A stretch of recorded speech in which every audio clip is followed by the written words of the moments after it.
अमेरिकी राष्ट्रपति चुनाव में मुस्लिम समुदाय के लोगों ने बढ़ चढ़कर डोनाल्ड ट्रंप को वोट किया था, खासकर अमेरिका में रह रहे बांग्लादेश के मुसलमानों ने। उम्मीद थी ट्रंप चुनाव जीतने के बाद इजरायल और गाजा में चल रही जंग को रुकवा देंगे, जैसे वो रूस यूक्रेन में युद्ध विराम की बात करते हैं। लेकिन ट्रंप सरकार की रवैये से अब मुस्लिम पक्ष खुद को ठगा महसूस कर रहे हैं। आखिर ट्रंप ने अमेरिका के राष्ट्रपति के गद्दी पर बैठने से पहले ही ऐसा क्या कर दिया जो वहां के मुस्लिम समुदाय को पसंद नहीं आ रहा? इससे पहले अगर आप इस वीडियो पर नए हैं तो प्लीज इसे सब्सक्राइब और लाइक जरूर करिएगा। दरअसल हुआ यह कि ट्रंप राष्ट्रपति बनने से पहले अपने कैबिनेट मंत्रियों का चुनाव कर रहे हैं। अमेरिकी मुसलमानों का कहना है कि ट्रंप ऐसे मंत्री को चुन रहे जो उनके लिए बिल्कुल भी सही नहीं है।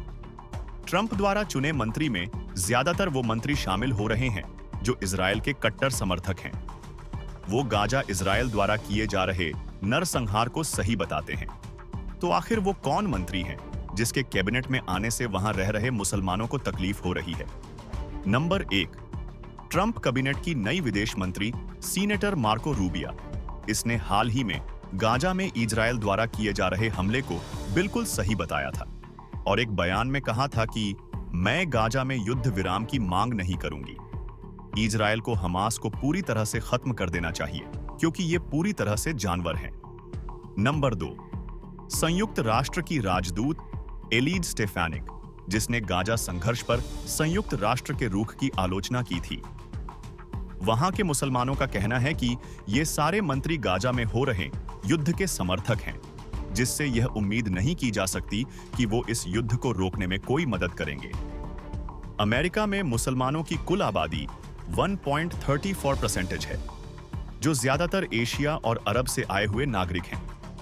मुस्लिम नागरिकों ही नहीं बल्कि मुस्लिम नेताओं ने भी खुल के डोनाल्ड ट्रंप का चुनाव प्रचार में सपोर्ट किया था और बाइडेन के नीति का विरोध किया था।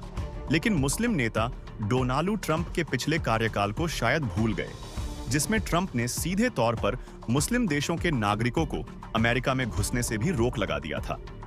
बाइडेन ने हमेशा मुस्लिम देशों पर नर्म रुख बनाकर रखा, लेकिन ट्रंप के शासन में ऐसा देखने को नहीं मिलेगा। अमेरिका में ग्रेटर इजराइल की बात करने वाला कोई और नहीं, खुद मिस्टर ट्रंप थे, जिसमें इजिप्ट, सऊदी अरब, जॉर्डन, लेबनान और सीरिया के कुछ भाग को तोड़कर इजराइल में मिलाने की बात चल रही थी। शायद अमेरिका के मुस्लिम नेताओं ने ट्रंप के इस बयान पर ध्यान नहीं दिया होगा, जिस वजह से उनसे इतनी बड़ी गलती हो गई। ट्रंप के अमेरिका के राष्ट्रपति बनने के बाद हो सकता है कि इजराइल और आक्रामक तरीके से हमास और हिजबुल्लाह को निशाना बनाए, क्योंकि बेंजामिन नेतन्याहू को भी पता है कि अमेरिका अब पूरी तरह से इजराइल के सपोर्ट में खड़ा है।